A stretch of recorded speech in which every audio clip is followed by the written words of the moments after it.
우리 믿음으로 크게 화답하겠습니다. 할렐루야.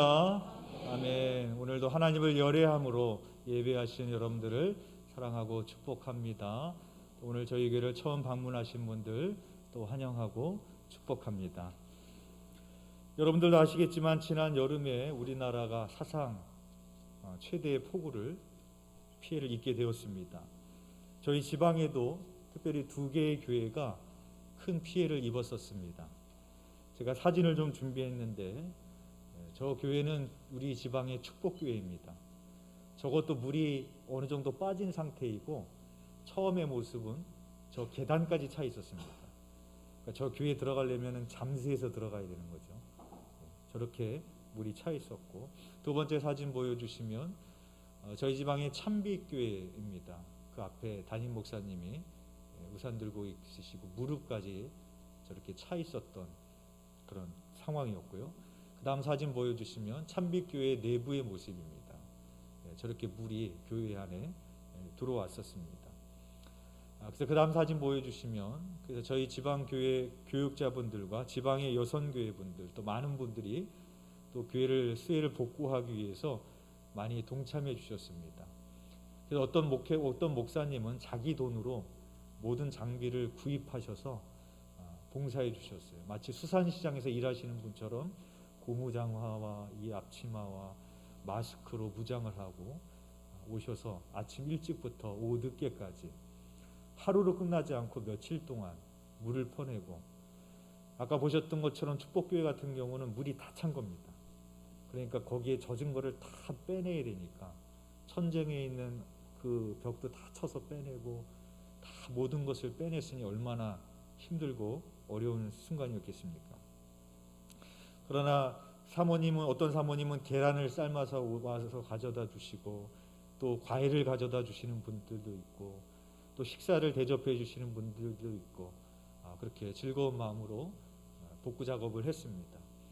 그래서 그 다음 사진 보여주시면 그 참빛교회가 다시 바닥 공사를 하고 공사를 다시 하고 청장년에서 의자를 기증해 주셔서 저렇게 복구가 됐습니다. 그리고 그 다음 사진 보여주시면 참빛교회 성도님들이 감사한 마음을 담아서 함께 찍은 그런 사진이었습니다.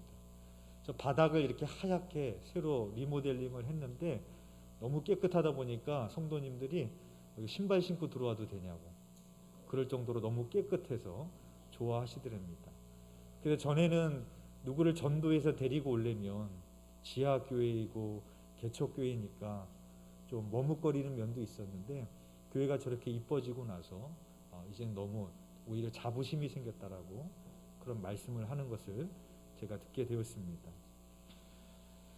축복교회는 다른 곳으로 이전하게 돼서 지상 2층으로 또 교회를 옮겨서 리모델링 하고 있는 중에 있습니다.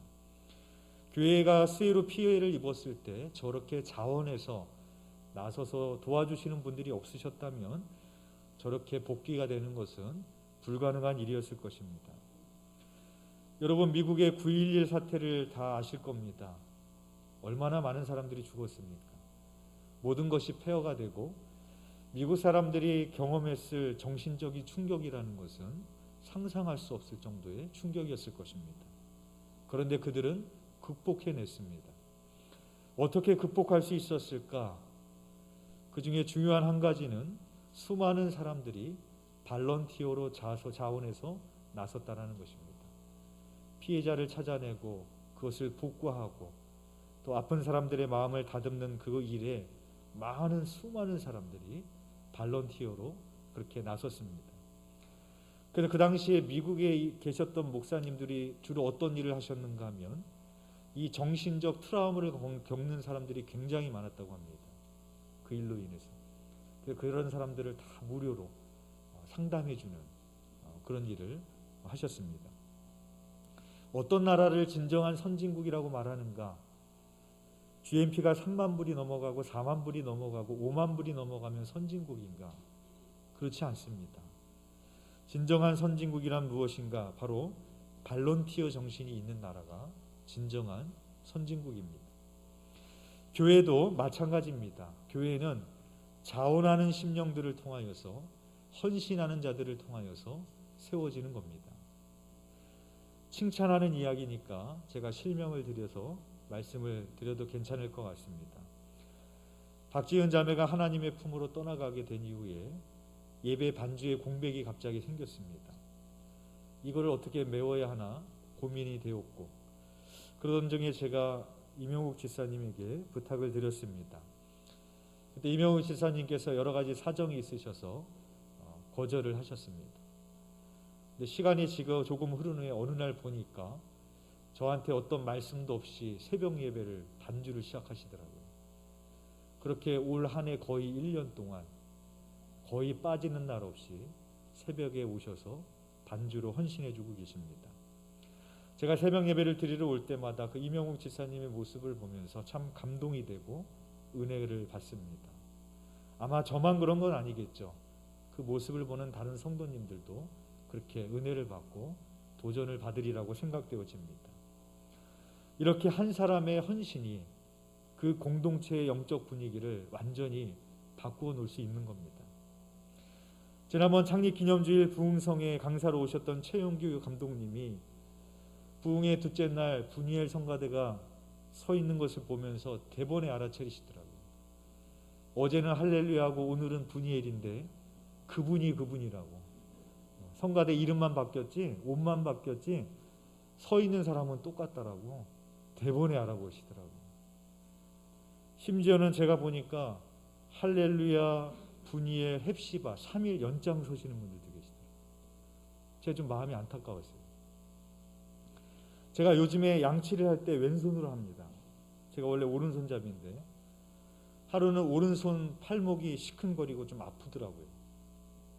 문득 어떤 생각이 들었는가 하면 나에게 오른손만 있는 것이 아니라 왼손도 있는데 내가 오른손잡이라고 너무 오른손만 쓰는 거 아닌가 이런 생각이 들더라고요. 왼손으로도 양치를 하면 할 수도 있겠다는 생각이 들어서 왼손으로 해버릇했습니다. 되더라고요. 또 하니까 되더라고요. 여러분 한쪽 팔이 다치거나 한쪽 다리가 다치거나 그래서 여러분들 아프시고 수술을 하시면 어떻게 하십니까? 어쩔 수 없이 다른 손이 그 일을 해야 되는 거 아닙니까? 왜? 한 몸이니까. 여러분 오른손이 다쳐서 수술을 했다고 생각해 보십시오. 쓸 수 없다고 생각해 보십시오. 그럼 머리 안 감으세요? 오른쪽 다쳤으니까 쓸 수 없으니까 양치 안 하시나요? 식사 안 하시나요? 안 그러시잖아요. 그렇죠? 다른 손으로 양치하고 다른 손으로 머리 감고 다른 손으로 밥 먹지 않습니까? 왜? 한 몸이니까. 여러분 교회도 마찬가지입니다. 각자의 십자가를 져야 됩니다. 각자의 짐을 져야 됩니다. 갈라디아서 6장 2절 말씀에 이렇게 말씀을 합니다.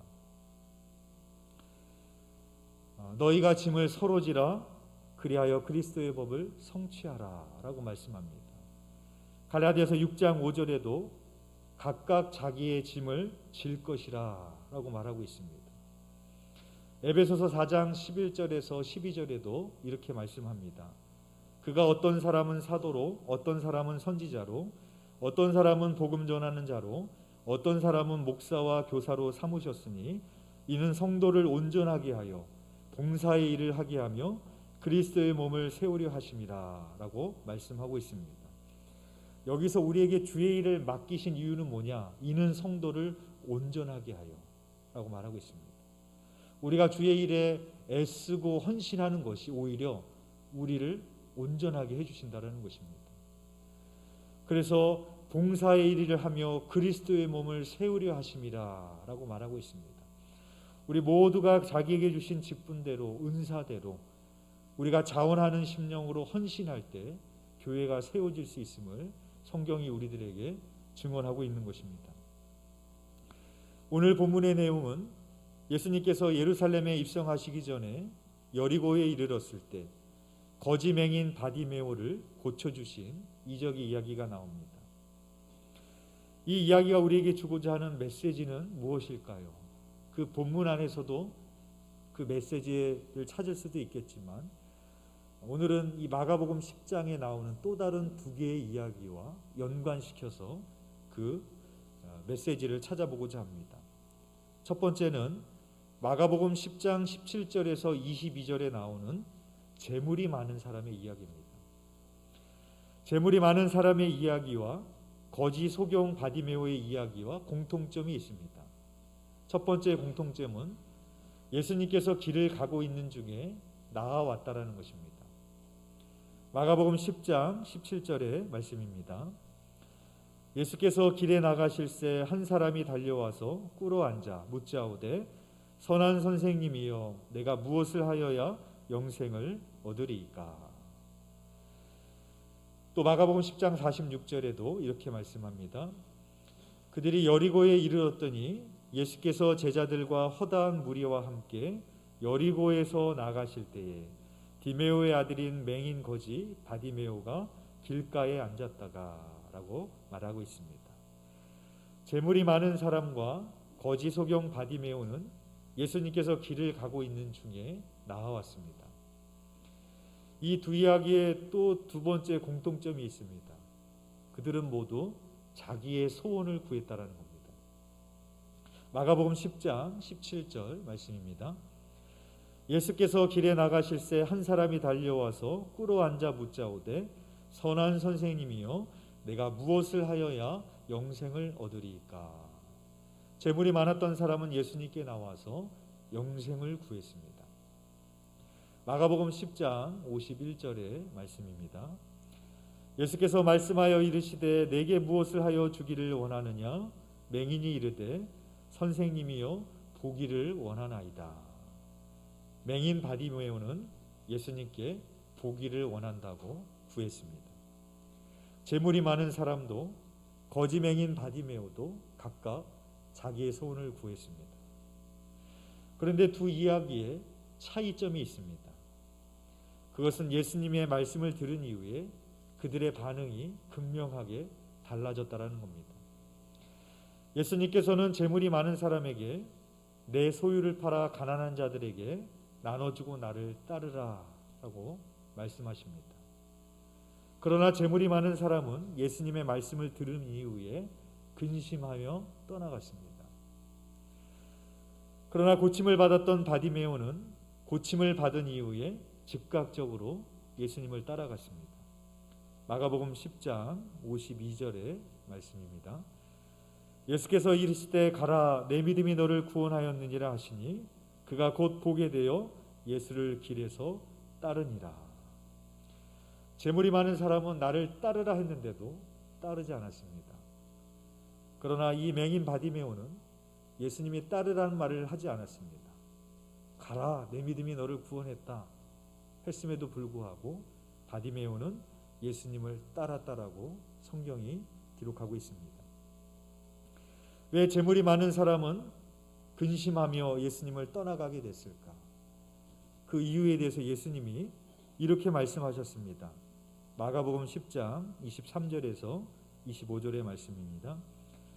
예수께서 둘러보시고 제자들에게 이르시되 재물이 있는 자는 하나님의 나라에 들어가기가 심히 어렵도다 하시니 제자들이 그 말씀에 놀라는지라. 예수께서 다시 대답하여 이르시되 얘들아 하나님의 나라에 들어가기가 얼마나 어려운지 낙타가 바늘기로 나가는 것이 부자가 하나님의 나라에 들어가는 것보다 쉬우니라 라고 말씀하고 있습니다. 즉 그 사람이 가진 재물이 많아서 예수님을 따라갈 수 없었음을 예수님이 말씀하고 있는 것입니다. 예수님을 따라가기 위해서는 그가 희생해야 될 것이 많았기 때문이라는 것이죠. 그런 의미로 본다면 우리에게 물질이 많은 것이 항상 복이 아닌 것 같습니다. 오히려 그것이 주님을 따라가는 데 있어서 우리에게 더 시험이 될 때가 많이 있다라는 것이죠. 그 재물이 내 것이 아니라 주님이 나에게 맡겨주신 것임을 고백할 수 있는 사람만이, 그래서 하나님의 뜻대로 재물을 다스릴 수 있는 사람만이 주님을 따라갈 수 있음을 우리가 보게 되어집니다.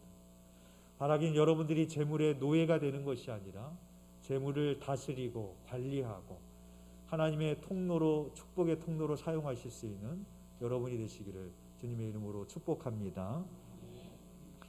그렇다면 거지 맹인 바디메오는 재물이 없어서, 가진 것이 없어서 주님을 따라가는 것이 쉬웠을까? 오늘 보면 마가복음 10장 50절에 보면 이렇게 기록하고 있습니다. 맹인이 겉옷을 내버리고 뛰어 일어나 예수께 나아오거늘 라고 말하고 있습니다. 그가 집어던졌던 겉옷은 우리가 봤을 때 아무것도 아닐 수도 있지만 거지가 구걸할 때 땅에 펴놓을 수 있는 유일한 생계수단이었습니다. 그러나 바디메오는 눈을 뜨게 되었을 때 자신의 유일한 소유물이었고 생계수단이었고 전 재산과 같은 그 겉옷을 내어 던지고 예수님을 따라갔다라는 것입니다. 부자 청년과 거지 맹인 바디메오는 똑같이 길에서 예수님을 만났습니다. 똑같이 예수님의 소원을 구했습니다. 그러나 그들의 결과는 극명하게 달랐습니다. 누구는 근심해서 떠나갔지만 그러나 바디메오는 자신의 유일한 소유물이었던 겉옷을 내던지고 예수님을 따라갔습니다. 이 두 이야기를 대조시키고 있는 마가가 우리에게 주고 있는 교훈은 무엇입니까? 우리가 가지고 있는 소유의 많고 적음을 떠나서 전심으로 예수님을 따르는 자만이 예수님의 진정한 제자가 될 수 있음을 우리에게 보여주기 위함인 것입니다. 두 번째로 오늘 본문을 바로 앞에 나오는 세베대의 아들 야고보와 요한의 이야기와 대조시켜 교훈을 얻을 수 있습니다. 이 두 이야기에서도 공통점이 있습니다. 둘 다 예수님께서 너희에게 무엇을 하여 주기를 원하냐라고 물으셨습니다. 마가복음 10장 36절에 보면 이르시되 너희에게 무엇을 하여 주기를 원하느냐. 예수님께서 야고보와 요한에게 너희에게 무엇을 하여 주기를 원하느냐 그렇게 물으셨습니다.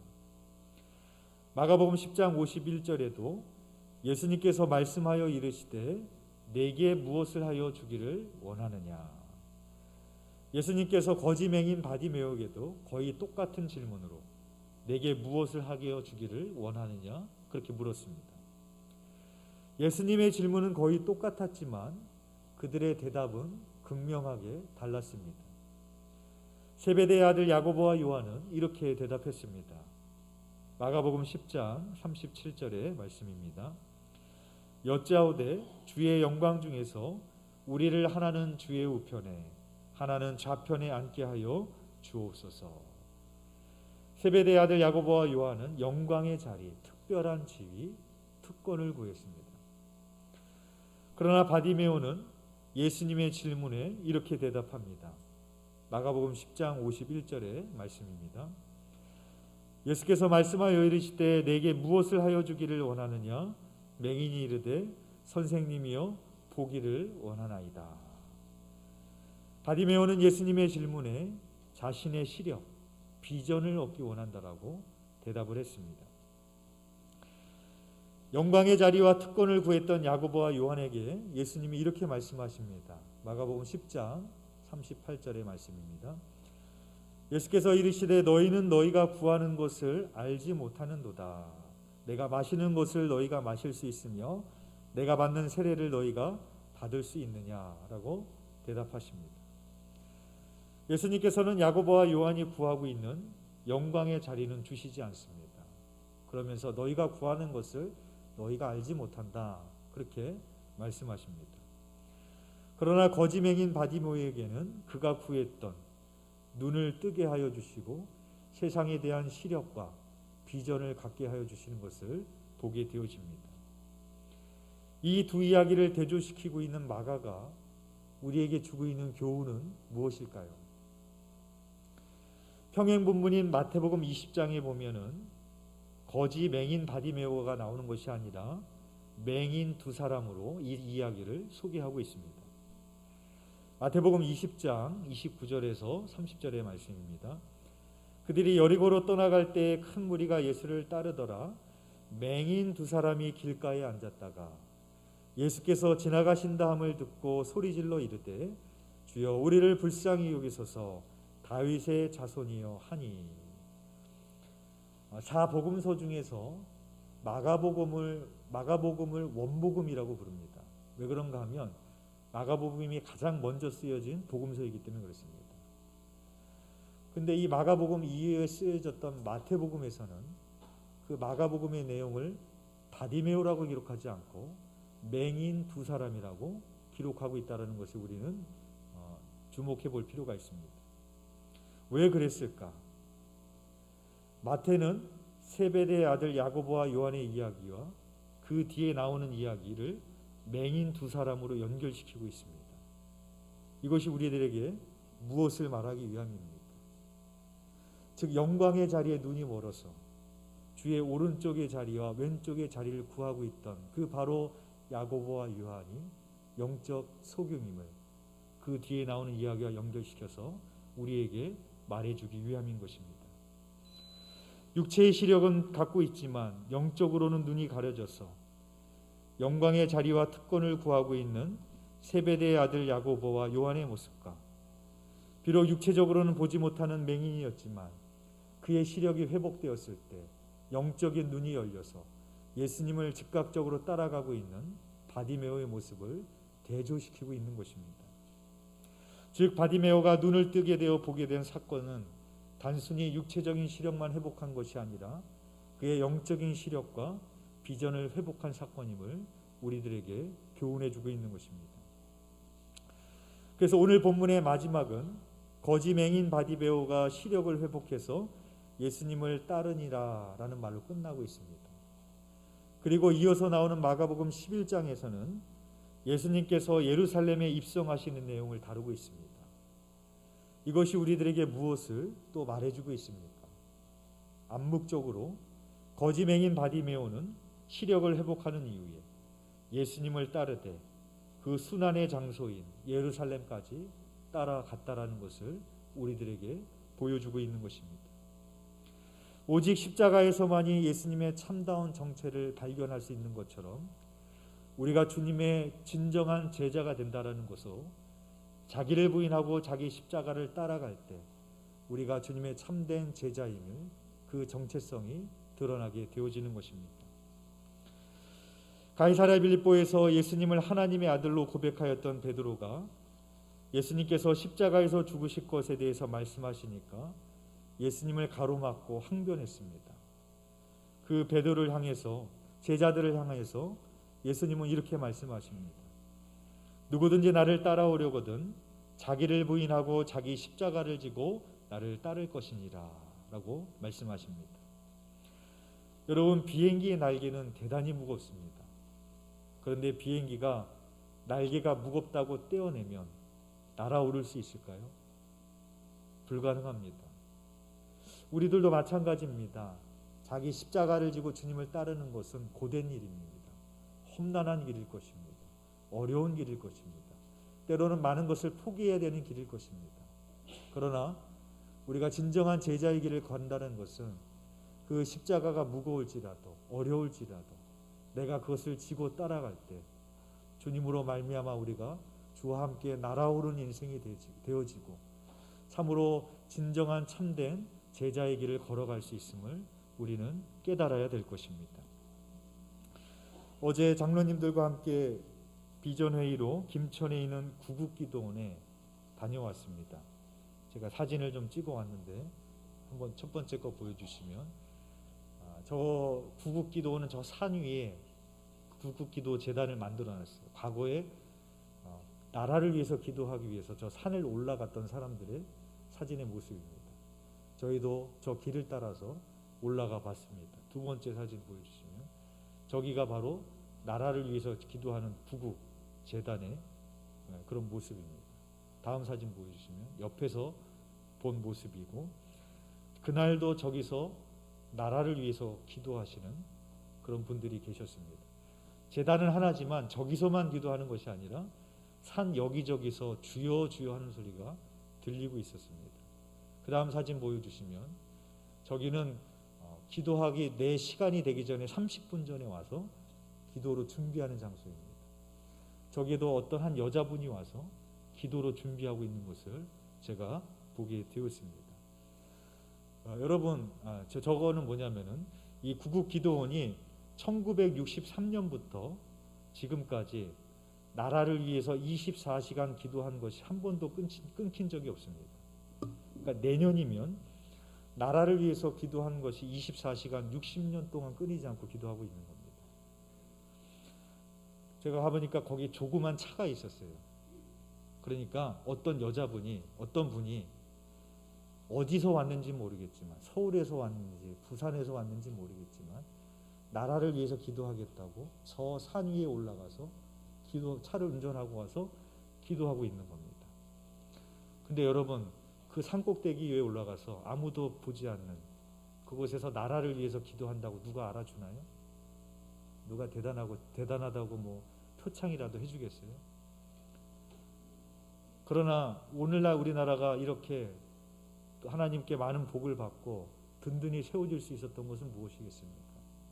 누가 알아주든 알아주지 않든 나라를 위해서 헌신하며 기도했던 그분들이 있었기 때문인 것입니다. 그분들의 기도를 통해서 우리가 오늘의 복을 누리게 되는 것이죠. 여러분, 다음 주일에 내년도 헌신 서약서를 나눠드리겠습니다. 이번 한 주간 동안 기도하시기를 바랍니다. 제가 부탁드리는 것은 순번을 정해서 돌아가면서 회장하고, 그것도 다 이해가 됩니다. 여러분들의 상황과 환경도 다 이해가 됩니다. 교사하는 사람이 30년째 혼자 교사하고 있고, 성가대 하는 사람이 20년 동안 계속 성가대 하고 있고, 우리가 이런 모습이 좀 바뀌어야 되지 않을까 생각을 합니다. 나는 나이가 많고 아파서 할 수 없는 것도 없는데, 물론 그런 분들도 계십니다. 그런데 할 수 없는 것이 없지 않습니다. 기도에 헌신할 수 있습니다. 누구보다도 나라를 위해서, 교회를 위해서 내가 헌신하겠다, 그렇게 마음을 할 수 있습니다. 그래서 내년 한 해는 억지로 하는 게 아니라, 순번이 내 차례가 돼서 회장하는 게 아니라, 정말로 여러분들이 먼저 자원해서 헌신해서 기쁜 마음으로 우리가 하나님 앞에 헌신하는 그런 내년 한 해가 되기를 간절히 소망합니다. 기도드리겠습니다.